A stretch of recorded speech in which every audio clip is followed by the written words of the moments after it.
وعد الله الذين آمنوا منكم وعملوا الصالحات ليستخلفنهم في الأرض كما استخلف الذين من قبلهم وليمكنن لهم دينهم الذي ارتضى لهم وليبدلنهم من بعد خوفهم أمنا يعبدونني لا يشركون بي شيئا ومن كفر بعد ذلك فأولئك هم الفاسقون.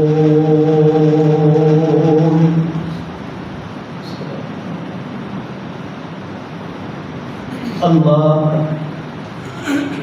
علیم بذات الصدور الحی القیوم ذو الجلال والاکرام کی حمد و ستائش کے بعد درود و سلام سید القولین آمینہ کے لال بحر حسن و جمال امام الانبیاء امام الرسل امام القبلتین امام الآخرین جناب محمد مصطفیٰ صلی اللہ علیہ وآلہ وسلم کی ذات اقدس روزہ اطہر اور قبر انور پر معزز سامعین اکرام، آج میں آپ کے سامنے سیرت عمر فاروق رضی اللہ تعالی عنہ کے ابتدائی حال احوال بیان کرنا چاہوں گا۔ جناب عمر رضی اللہ تعالی عنہ کسی تعارف کے محتاج نہیں، یہ وہ صحابی رسول ہیں جو خلیفہ ثانی ہے، مراد رسول ہے، دعائے رسول ہے، سسر رسول صلی اللہ علیہ وآلہ وسلم ہے۔ آپ رضی اللہ تعالی عنہ تقریباً 22.5 لاکھ مربع میل پر حکومت کرنے والے حاکم ہیں۔ آپ کا دورہ خلافت 10 سال 6 ماہ کچھ دن ہے، کہیں تاریخ کی کتابوں میں 5 ماہ بھی آتے ہیں، 5 ماہ 21 دن بھی آئے ہیں۔ سیدنا عمر فاروق رضی اللہ تعالیٰ عنہ کا مختصر تعارف آپ کے سامنے رکھ کے میں اپنے موضوع کو آگے بڑھانا چاہوں گا تاکہ ایک خاکہ ذہن میں آ جائے۔ آپ کا نام عمر ہے، باپ کا نام خطاب ہے، دادا کا نام نفیل ہے۔ آپ کی کنیت ابو حفص ہے، لقب فاروق ہے۔ کنیت اور لقب دونوں رسول اللہ صلی اللہ علیہ وآلہ وسلم نے عطا کیے۔ آپ کی والدہ کا نام حنتمہ بنت حشام ہے۔ آپ کی ازواج کی تعداد اسلام سے پہلے اور اسلام کے بعد 13 ہے۔ آپ کی اولاد کی تعداد 13 ہے۔ آپ کے حقیقی بہن بھائی، ایک بھائی زید بن خطاب ہے، ایک بہن فاطمہ بنت خطاب ہے۔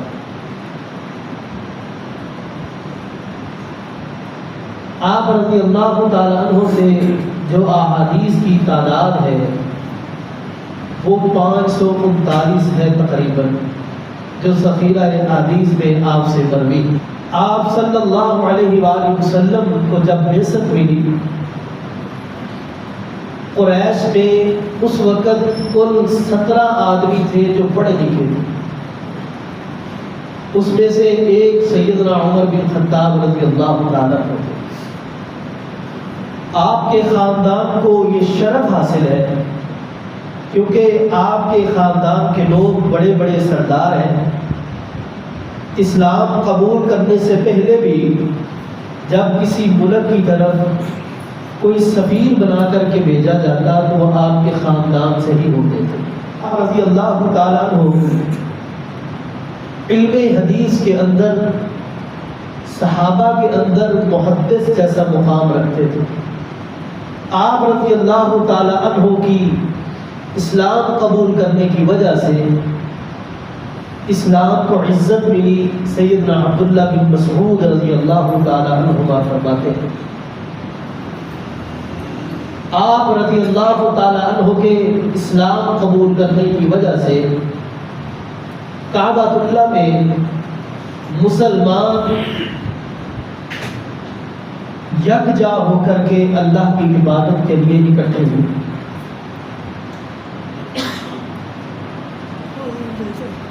زمانہ جاہلیت میں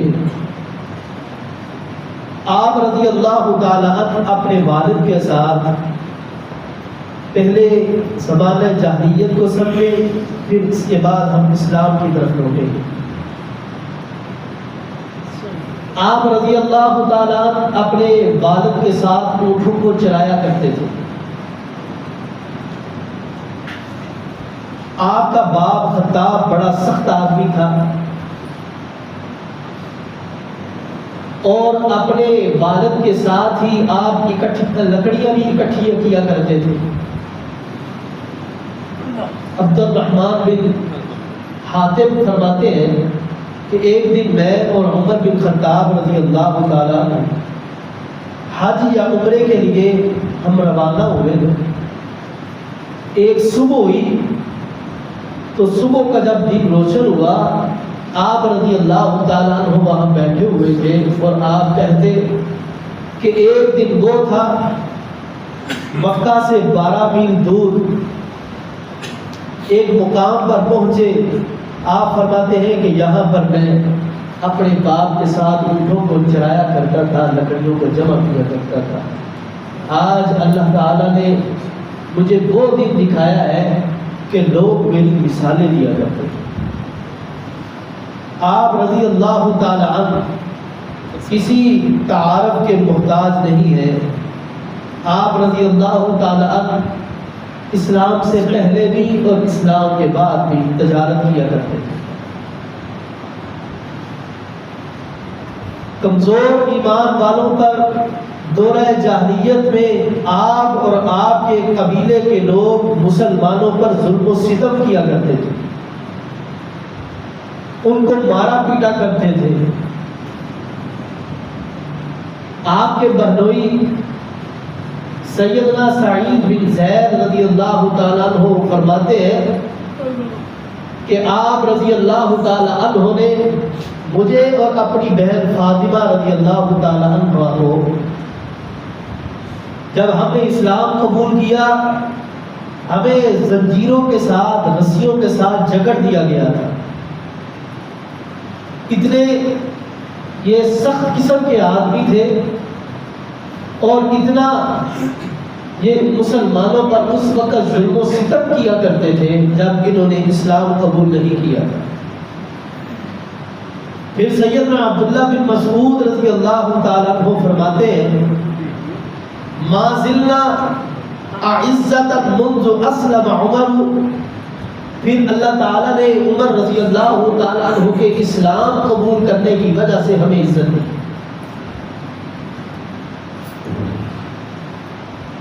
کفر کے محلات کے اندر اس وقت ایک خوف اور ڈر پیدا ہوا کہ عمر رضی اللہ تعالیٰ عنہ نے اسلام قبول کر لیا ہے. ان کے اسلام قبول کرنے کے بہت سارے واقعات بیان کیے جاتے ہیں. ایک وہ آتا ہے کہ آپ گھر سے نکلے مسلمانوں کو قتل کرنے کے ارادے سے، راستے میں ایک صحابی ملا، وہ آپ کو کہتا ہے کہ پہلے جا کے اپنے گھر کا جائزہ لے. تو یہ واقعہ میں نے جب پڑھا تو اس میں عثمان بن قاسم ایک راوی ہے جن کو ضعیف کہا گیا ہے. امام احمد بن حنبل رحمۃ اللہ علیہ ان کے اسلام قبول کرنے کا واقعہ کچھ یوں بیان کرتے ہیں. اس حدیث کو بیان کرنے والے سیدنا عبداللہ بن عمر رضی اللہ تعالیٰ عنہ ہیں جو ان کے بیٹے ہیں، جو پائے کے علم حدیث پر عبور رکھنے والے ہیں، محدث ہیں، رسول اکرم صلی اللہ علیہ وآلہ وسلم کے سے تعلیم حاصل کرنے والے ہیں. آپ فرماتے ہیں کہ جب میرے والد نے اسلام قبول کیا، آپ نے پوچھا کہ یہاں اس بستی کے اندر، اس علاقے کے اندر کوئی ایسے آدمی کا مجھے بتلایا جائے جو لوگوں کے اندر فٹ سے بات کو مشہور کر دیتا ہے۔ تو آپ رضی اللہ تعالیٰ عنہ کے سامنے جس آدمی کا تذکرہ کیا گیا، وہ جمیل بن معد کا تذکرہ کیا گیا، آپ اس کے پاس پہنچے۔ آپ کے پیچھے پیچھے آپ کا بیٹا عمر، عبداللہ بن عمر بھی ہے۔ جیسے ہی آپ نے جا کے اسے بتلایا کہ میں نے اسلام قبول کر لیا ہے، اس نے کوئی بات نہ سنی، وہ وہاں سے بھاگا، دوڑا، ایک مسجد کے دروازے کے پاس جا کے بلند آواز سے پکار کرنے لگا، منادی کرنے لگا۔ اور اس وقت قریش کے جو بڑے بڑے سردار تھے وہ اپنی محافل کے اندر، اپنی گفتگو کے اندر مگن تھے، مشغول تھے۔ وہ اس کی بات سن کے دوڑے۔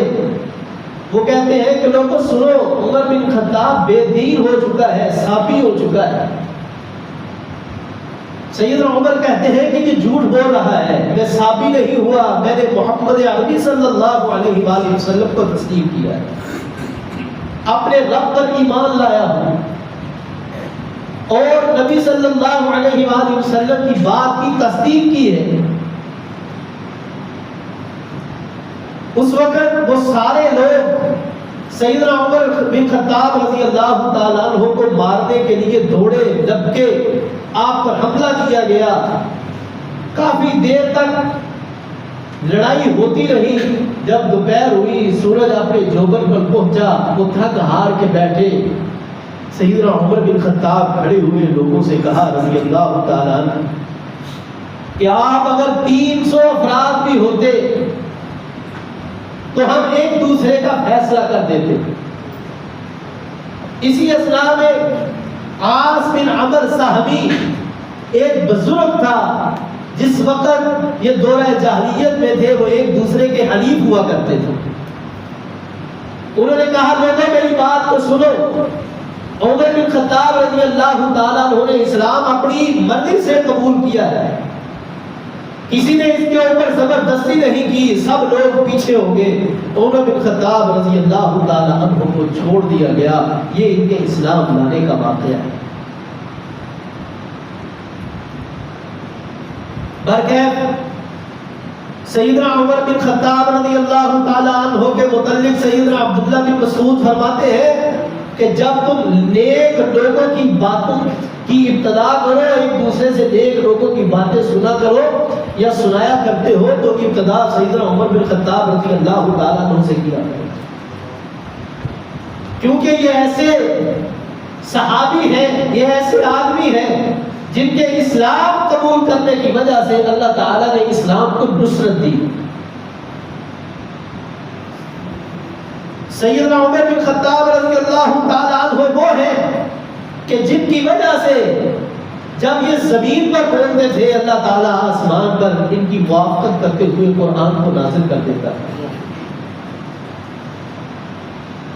نبی مکرم صلی اللہ علیہ وآلہ وسلم سے آپ مخاطب ہوئے، کہنے لگے اللہ کے رسول میرا دل کرتا ہے کہ جو لوگ حج اور عمرہ کے لیے آتے ہیں وہ مقام ابراہیم پر 2 نفل ادا کیا جائے۔ اللہ تعالیٰ کو آسمان پر یہ بات پسند آئی، اللہ نے فوراً قرآن کو نازل کر دیا، وَاتَّخِذُوا مِن مَّقَامِ إِبْرَاهِيمَ مُصَلًّى۔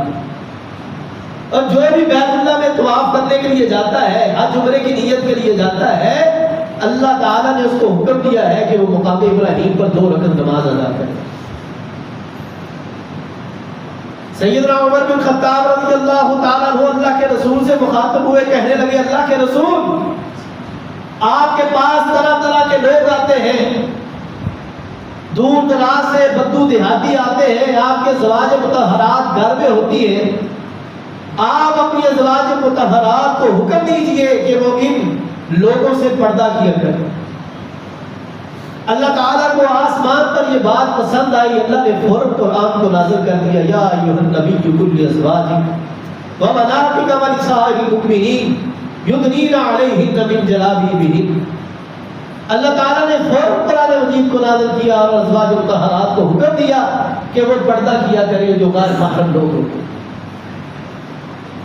جب ازواج مطہرات نے یہ سیدنا عمر بن خطاب کی بات سنی، انہوں نے سیدنا عمر سے کچھ ناراضگی کا اظہار کیا، تو آپ فوراً قرآن کی آیت پڑھتے ہیں عسیٰ ربکم ان طلقکن ان یبدلہ ازواجا خیرا منکن مسلمات مؤمنات قانتات تائبات عابدات سائحات سجدات وابکارا۔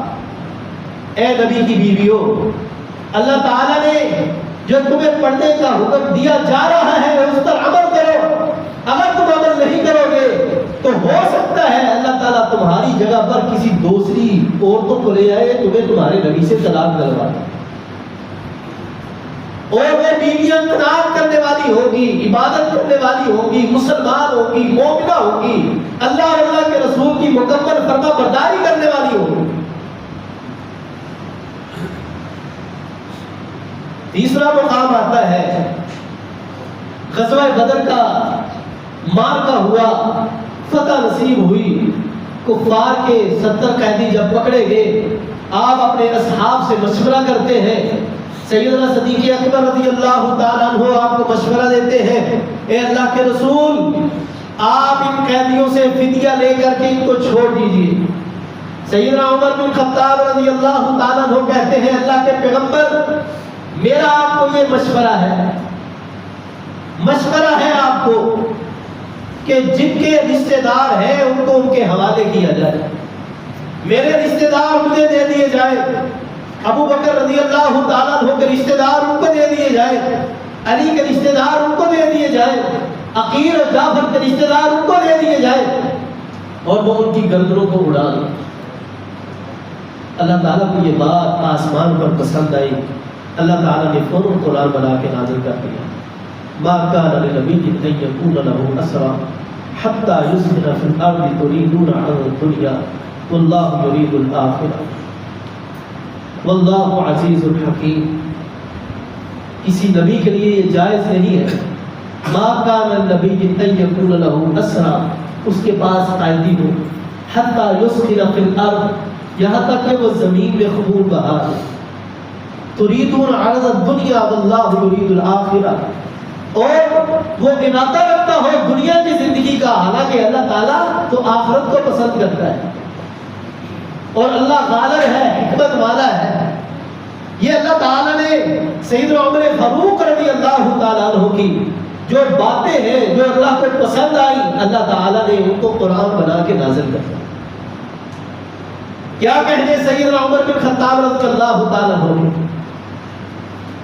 آپ رسول اللہ صلی اللہ علیہ وآلہ وسلم کے گھر میں داخل ہوئے، دروازہ کھٹکھٹایا، قریش کی کچھ عورتیں امہات المؤمنین رضی اللہ تعالیٰ عنہ آپ کے پاس بیٹھی ہوئی تھی، یہ بخاری کی حدیث ہے۔ سیدنا عمر بن خطاب رضی اللہ تعالیٰ عنہ کے مناقب میں امام بخاری رحمۃ اللہ علیہ ان حدیث کو لے کر کے آئے۔ آپ کی بیویاں کچھ عورتیں آپ کے پاس بیٹھی ہوئی اور آپ سے دان و نفقے کا سوال کر رہی تھی۔ جیسے ہی عمر رضی اللہ تعالیٰ عنہ کی آواز سنی وہ ساری کی ساری پردے کے پیچھے چھپ گئی۔ آپ صلی اللہ علیہ وآلہ وسلم فرماتے ہیں کہ اے عمر، آپ کے آنے کی وجہ سے یہ عورتیں جو میرے پاس بیٹھی ہوئی تھی وہ چھپ گئی ہیں۔ سبب کیا ہے کہ وہ آپ سے ڈر گئی ہے۔ آپ نے ان عورتوں کو مخاطب کیا، آپ نے فرمایا کہ اے عورتوں کی جماعت، تم مجھ سے ڈرتی ہو، حالانکہ زیادہ حق رسول اکرم صلی اللہ علیہ وآلہ وسلم کے ڈرنے کا ہے۔ ان سے آپ ڈرے ہو، آپ مجھ سے ڈر کے چھپ رہی ہو۔ اس وقت آپ صلی اللہ علیہ وآلہ وسلم نے فرمایا کہ اے عمر، آپ جس راستے سے گزر جاتے ہیں وہ راستہ شیطان بھی چھوڑ دیتا ہے، آپ کے راستے پر شیطان بھی نہیں آتا، آپ کا اتنا خوف آتا ہے۔ وہ عمر جس کے متعلق نبی اکرم صلی اللہ علیہ وآلہ وسلم اللہ تعالیٰ سے دعا کیا کرتے تھے کہ اللہم اعز الاسلام عمر بن الخطاب وجہ سے اسلام کو عزت بخش دی۔ ایک روایت میں ابو جہل عمر بن حشام کا تذکرہ ہے اور عمر بن خطاب رضی اللہ تعالیٰ عنہ دونوں کا تذکرہ ہے، اور اما عائشہ فرماتی ہے آپ خاص طور پر عمر بن خطاب کے لیے اللہ سے دعا کیا کرتے تھے، خاص طور پر آپ عمر رضی اللہ تعالیٰ عنہ کو زیادہ لائک کرتے تھے، زیادہ پسند کرتے تھے۔ سیدنا عمر رضی اللہ تعالیٰ عنہ وہ صحابی ہیں، اللہ کے رسول سے کہتے ہیں اللہ کے رسول میں آپ سے بڑی محبت کرتا ہوں۔ آپ صلی اللہ علیہ وآلہ وسلم نے فرمایا عمر کتنی محبت کرتے ہو؟ فرمایا اللہ کے پیغمبر اپنی جان سے بڑھ کے نہیں، باقی یہ اپنا سب کچھ آپ پر نثار کرنے کے لیے تیار ہوں۔ آپ نے فرمایا عمر ابھی تیرا ایمان مکمل نہیں۔ وہی بیٹھے ہوئے کہتے ہیں الطلاق، یہاں تک کہ اسی وقت کہا کہ اللہ کے پیغمبر میں آپ پر اپنی جان سے بھی زیادہ بڑھ کے محبت کرتا ہوں۔ آپ نے فرمایا عمر اب بات بنی ہے، اب ایمان مکمل ہو۔ اس حدیث سے جو ہمیں سمجھ آتی ہے وہ یہ ہے کہ جب تک مکمل کامل ایمان نبی اکرم صلی اللہ علیہ وآلہ وسلم پر نہیں ہوگا اس وقت تک انسان صحیح مومن نہیں بن سکتا۔ یہ آدھے تیتر آدھے بٹیر والا کام نہیں چلے گا۔ جب دین کی بات ماننے کی باری آئے، اپنی مرضی کا دین ہو تو مان لیا جائے۔ جب جہاں دیکھا کہ یہاں ڈنڈی مارنے کا کوئی ہمیں سبب نظر آ رہا ہے تو اس وقت دنیا کی رسم و رواجوں کو ہم ترجیح دینا شروع کر دیں۔ نبی کائنات صلی اللہ علیہ وآلہ وسلم کے دین کو، آپ کی سنت کو، آپ کے طریقہ کار کو، آپ کے عمل کو چھوڑ کر کے دنیا کو ترجیح دینی شروع کر دی جائے تو اس وقت تک پھر معاشرے کے اندر صحیح طرح نہ کوئی مومن ہوتا ہے، نہ دلی سکون ہوتا ہے، نہ پھر صحیح معاشرے کے اندر امن و سکون ہوتا ہے، بلکہ فسق و فجور عام ہوتا ہے، بد امنی عام ہوتی ہے، معاشرہ بے سکونی کا ان کے اوپر بے سکونی عام ہو جاتی ہے، معاشرے کے اندر چوری چکاری عام ہو جاتی ہے، ڈاکہ زنی عام ہو جاتی ہے، سودی نظام عام ہو جایا کرتا ہے جب نبی کائنات صلی اللہ علیہ وسلم کے فرامین کو پس پشت ڈالتے ہیں۔ یہاں ہمیں یہ حدیث یہ ہمیں بتلاتی ہے کہ اللہ کے رسول کے اوپر اگر کامل ایمان ہوگا، اس طرح عمل کیا جائے جس طرح آپ نے حکم دیا ہے، تب ہی ہماری زندگی کے اندر خوشحالی آ سکتی ہے۔ صحابہ بیان کرتے ہیں، سیدنا علی رضی اللہ تعالیٰ عنہ اس حدیث کے راوی ہیں، آپ فرماتے ہیں خیر الناس بعد رسول اللہ صلی اللہ علیہ وآلہ وسلم، رسول اللہ صلی اللہ علیہ وآلہ وسلم کے بعد جو زمانے کے بہترین انسان ہیں، آپ نے فرمایا ابو بکر، یہ ابو بکر رضی اللہ تعالیٰ عنہ ہے، وخیر الناس بعد ابی بکر وعمر، اور ابو بکر کے بعد عمر رضی اللہ تعالیٰ عنہ۔ یہ معاشرے کے بہترین انسان ہیں۔ ایک حدیث کے الفاظ ہے، اللہ کے رسول اپنے صحابہ سے مخاطب ہوئے صلی اللہ علیہ وآلہ وسلم، آپ فرماتے ہیں لوگوں میرے چلے جانے کے بعد عمر بن خطاب اور ابو بکر رضی اللہ تعالیٰ عنہما کو فالو کرنا، ان کو لائک کرنا، ان کی بتلائے ہوئے طریقوں پر عمل کرنا، جس طرح یہ آپ کو حکم دے اس طرح آپ بھی عمل کرنا، کیونکہ وہ وہی طریقہ بتلائے گئے جو میں محمد صلی اللہ علیہ وآلہ وسلم نے ان کو بتلایا۔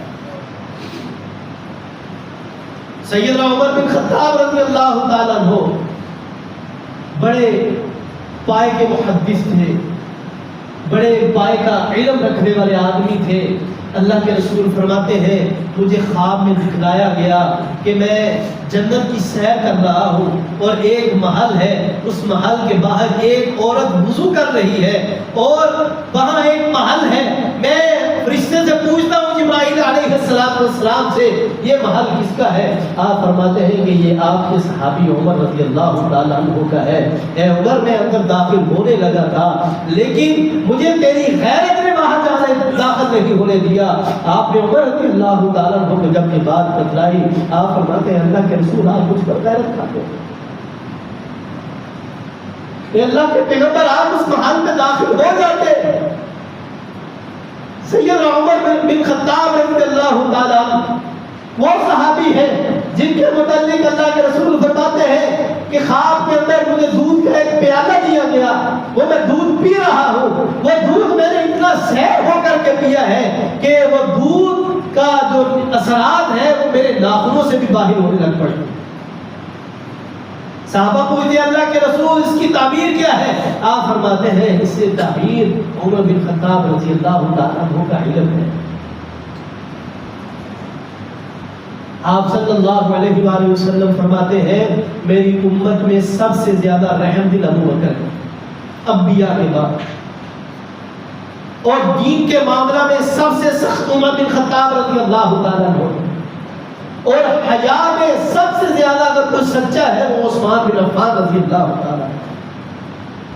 محمد الرسول اللہ والذین معه اشداء علی الکفار رحماء بینہم تراہم رکعا سجدا یبتغون فضلا من اللہ ورضوانا،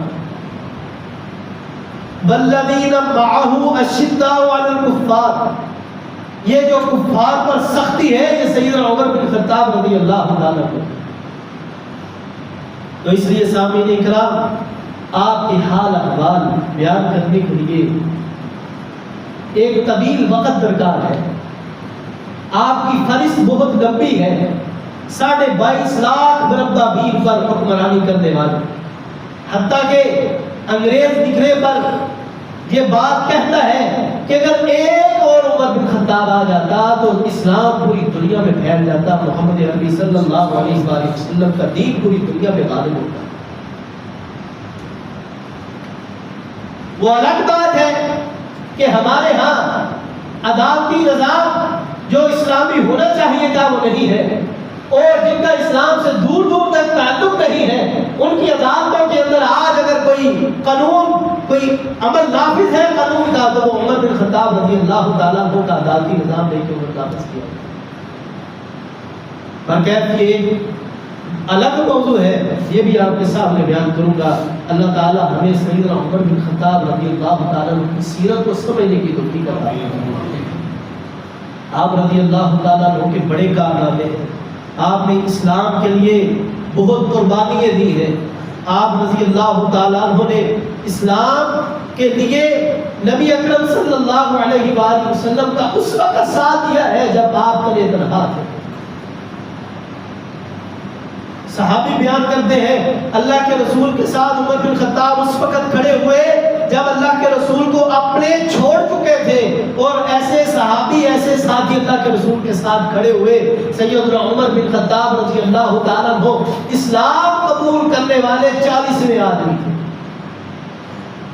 یعنی ابتدائی لوگوں کے اندر آپ نے اسلام کو قبول کیا۔ تو آپ رضی اللہ تعالیٰ عنہ کسی تعارف کے محتاج نہیں ہے، لیکن ایک بات یاد رکھیے، آپ کی سیرت تاریخ کی کتابوں کے اندر بھی موجود ہے، قرآنی اوراق کے اندر بھی موجود ہے۔ اگر کوئی آپ کی سیرت کو جھٹلاتا ہے، جھٹلا نہیں سکتا۔ کوئی آپ پر اگر تبرہ کرتا ہے، وہ تبرہ انشاءاللہ اللہ کے حکم سے ان کے منہ پر ہی دے مار دیا جائے۔ آپ کو تان و تشریح کرنے والے آپ کی عزت کے اندر کمی نہیں لا سکتے۔ اللہ تعالیٰ نے جو آپ کو مقام بخشا ہے وہ کسی اور کو نہیں بخشا۔ جو آپ کا مقام ہے، آپ کا رتبہ ہے، آپ رضی اللہ تعالیٰ عنہ دنیا میں بھی آپ کے ساتھی تھے۔ آپ فرماتے ہیں آسمان پر اللہ تعالیٰ کے 2 وکیل ہیں، 2 وزیر ہیں، وہ جبرائیل اور میکائیل ہیں، اور زمین پر میرے ابو بکر اور عمر رضی اللہ تعالیٰ عنہ میرے وکیل بھی ہیں، میرے وزیر بھی ہیں۔ اور وہ وزیر آج بھی آپ کے ساتھ ایک دائیں ہے ایک بائیں ہے۔ اللہ تعالیٰ نے ان کو آپ کے ساتھ اکٹھا کیا ہوا ہے۔ لوگ تبرہ کرتے ہیں، کرتے پھرتے رہے، آپ کی عزت پر کوئی فرق نہیں آ سکتا، نہ کوئی لا سکتا ہے انشاءاللہ۔ قرآن نے آپ کی صفات کو بیان کیا ہے، احادیث میں زبان نبوت سے آپ کے لیے فضائل بیان ہوئے ہیں۔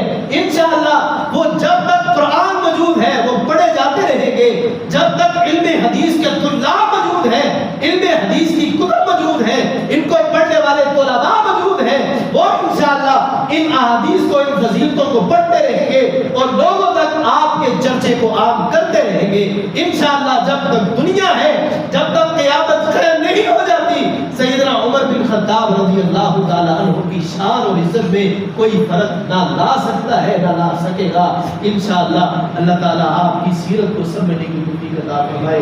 اقول قولی ھذا واستغفر اللہ لی ولکم ولسائر المسلمین وآخر دعوانا ان الحمد للہ رب العالمین۔